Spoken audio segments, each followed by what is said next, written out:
Hi guys, this is Giridhar here and I'm here to talk about the Gionee Elife S7. Gionee is not just another Chinese company. They are unique in their own ways. They're always ready to push the limits and eager to experiment. They have been giving us beautifully designed devices, and with the previous devices like the Elife S5.1 or the 5.5, they kind of proved that they can make beautifully crafted devices that can perform as well. So with Elife S5.1 and 5.5, it was all about making thin devices. But with Elife S7, which is in my hand right now, it is not just making thin devices, it is something more than that. So the Elife S7 is a very thin device. It is just 5.5 mm thin, and it weighs a little less than 130 grams. I think it's around 126 grams. It's got the aviation grade aluminum rims all around the body, and at the front and the back is glass. So you can see that it is completely glass covered back and front. So they are Corning Gorilla Glass 3, and that offers good protection both on the front and the rear. We have this device available in white, blue and black, and the review unit which I have here in my hand is a black device. So on the front we have the 5.2 inch display, which is a Super AMOLED LED display. On the right side you have the volume rocker and the power buttons, and these buttons offer good tactile feedback, and they are intelligently designed. So even with the flip cover on, you can operate both these buttons comfortably. On the left side you have the SIM card tray. So let me pull out the SIM card and show you the SIM card here. So it's got a dual SIM tray here, and we have both the SIM card trays in the single slot here. So you can see that's the SIM card slot, and when I put back the SIM tray, it neatly fits back, and it's a flush design there. And at the top you have nothing. At the bottom you have the speaker grills and also the USB socket and the 3.5 mm jack. And there is also a mic at the bottom for your voice calls. At the top you have the earpiece for your voice calls again, and you have the 8 megapixel front facing selfie camera along with the proximity and the ambient light sensors. And at the back you have the 13 megapixel Sony sensor camera along with single LED flash, and there is a mic for your video recording. The device design is impeccable. So it feels premium, it is a sturdy design, and the construction quality is impeccable. The quality of material used here is really appreciated. So overall, Gionee has lived up to its track record of giving us beautifully crafted devices. So the Elife S7 is yet another beautiful art piece from Gionee. So that's about the device. So let us keep this device aside, and I will show you what's there in the box. So apart from the mobile, you have key, SIM tray key, so which we saw earlier, how we pulled out the SIM tray from it. And the material used in the box by itself is very sturdy. So normally it would just be a cardboard, but this one is really hard cardboard used here, and it feels premium even right from the box in here. You have the data cable, which is not usual, but what is unusual is they have packed in a USB OTG cable, and we have a wall unit charger. The charger is not a fast charger, it is an 1 ampere charger, but it's a neatly designed charger here. You can see that how slim and how thin it is, and it is in white in color. I would have appreciated if they had matched the color of the device with the accessories here. So apart from that, we have the in-ear headphones, which is packed in very neatly, and I haven't used it, but from the outlook I can say that it is a very neat design, and it feels premium, it spells premium again. So let's see what else we have got in here. Okay, so we have the user manual and a product warranty card. Let's keep them aside. And we have not one, not two, but 4 screen guards. Probably you would want to use the screen guards to protect the rear of the device as well, because that's glass, and that's why they have given you 4 screen guards in the box. And we also have a back case for it, so it is of good quality and it fits in very neatly with the device. And we also have this flip case that came in the box, and the flip case is of good quality. It is fox leather. It is not the completely a genuine leather, but the material used here is of good quality.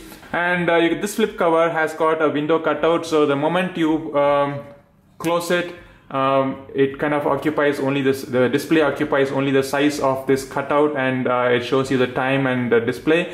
Unlike in LG G3 or Samsung, we don't have any dedicated apps that can be accessed with this small window. So the user, after buying this mobile, he doesn't have to hunt for different accessories, because most of the accessories are already backed in the box and they are of good quality. So coming back to the device, the Elife S7 is powered by a 1.7 GHz octa-core processor, which is made by MediaTek, and it has a graphic processor made by Mali. Model is T760. It's got a 2 GB of RAM and also 16 GB of inbuilt memory. There is no support for external memory card, but there is always an UTG support out of the box with this device.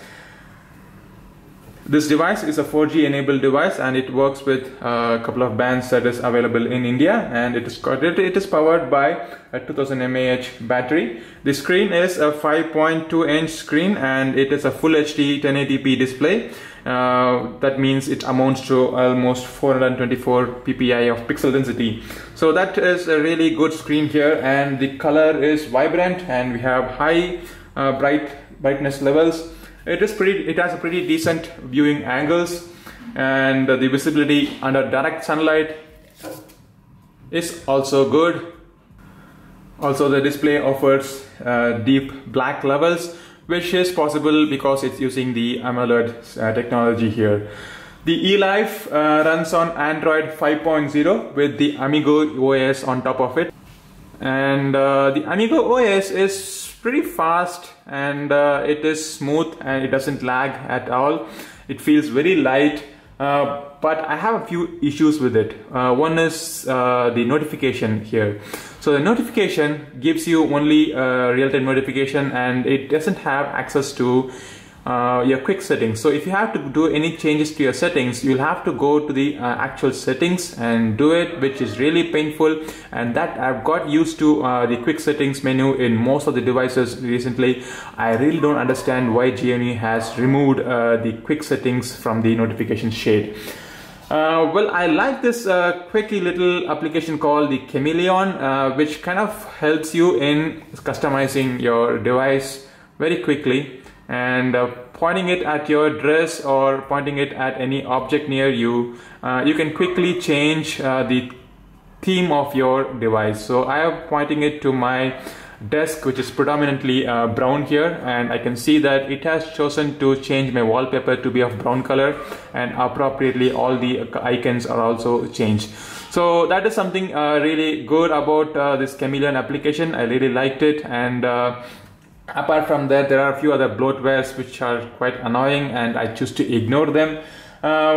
So what is the need to customize the Android OS? I really don't understand. So the trend all started with MIUI. MIUI they completely forked the look and feel of Android and made something which is very similar to iOS. And from then on, all the Chinese mobiles have been following the same trend. I am happy with the native Android's visual design. especially with the current lollipop material design. It is really good. So why don't they just use the native Android user experience in all of the devices? Well, having said that, I also understand that these devices are almost all the same and they need something to differentiate one from the other. But when they have a similar user experience, like for example, you have the MIUI and the Amigo OS on this two devices, and you have them side by side, you really tend to compare these devices. MIUI has been there for quite some time and it has matured over the period of time, and Amigo OS or Color OS or any other OS which is trying to follow the same trend as MIUI has a long way to reach the MIUI. But I prefer if they had stayed to the pure vanilla Android user experience. That would have been really great. So performance wise, this device is really smooth. It feels powerful, it multitasks well, and it handles game and graphic intensive applications with ease. It does not disappoint on the performance, but I'm not giving a complete thumbs up just because the device gets heated up easily, which is quite common with the device of this thin profile. There could have been a graceful throttling on the CPU to handle the heat, because even if I open up a simple application like a camera or even a browser, the device feels warmer instantly, and that's because of the thin profile of this device. The heat dissipation is not that efficient.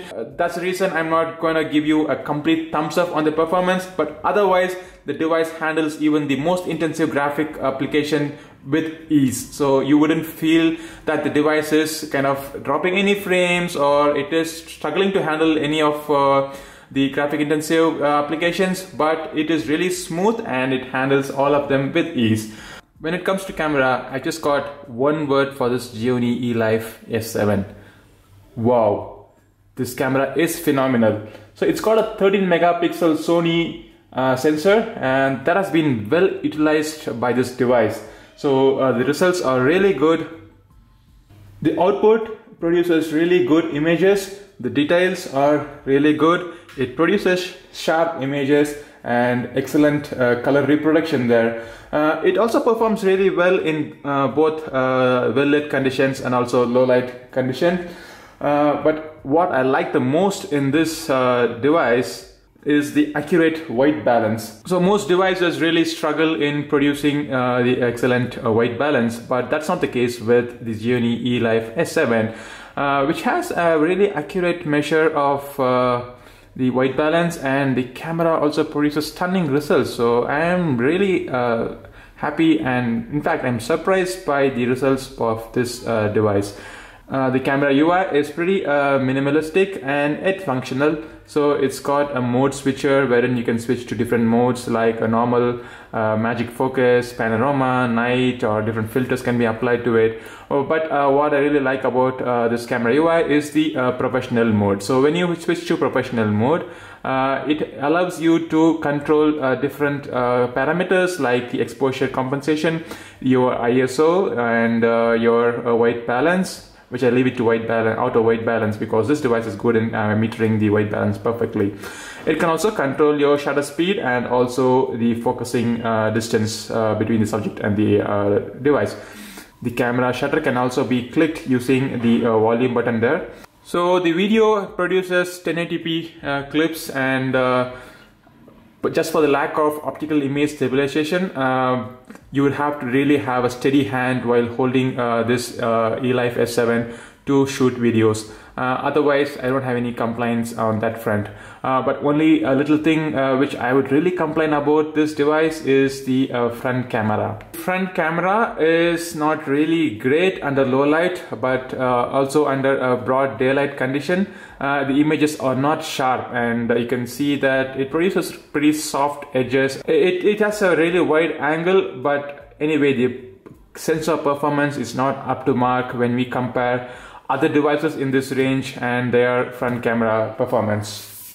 The Elife S7 is powered by a 2700 mAh battery, and which helps this device last for a little over than just 9 hours under rigorous usage. So a battery is not really up to the mark, but that's normal with most of the smartphones these days, and especially this device has got an AMOLED screen, and also It's got a thin profile, so I wasn't expecting great battery performance in this device, and that became true. To sum it all, I would say that the Gionee Elife S7 is a good device. I love the sturdy build of this device, but it is pricey. So it is priced currently in the market at around 21,500. It was launched for 25,000, but now it is available for 21,500. But still, at that price, it has got a lot of competitors. So for example, let's take this OnePlus One. So the OnePlus One is available in the market for around 20,000, and that one is the 64 GB version, and this one is just a 16 GB version. And we also have this MI. The 16 GB version is available at around 14,000, and that's the MI4. So we have pretty tight competition for this Gionee Elife S7. So it's not about that. This Gionee Elife S7 is not here to capture market share or to create records in sales. This device is here to tell the world that Gionee can make world-class devices with a stunning design. Overall, I would say a very good device, very nice performance, and the camera is great. A little bit of issues here and there with the UI, and the UI is yet to mature, but apart from that, this Gionee Elife S7 is a good device to own, and it's a great device to flaunt as well. This is Giridhar signing off. Thanks for watching the video. If you like my video, do subscribe and hit the like button.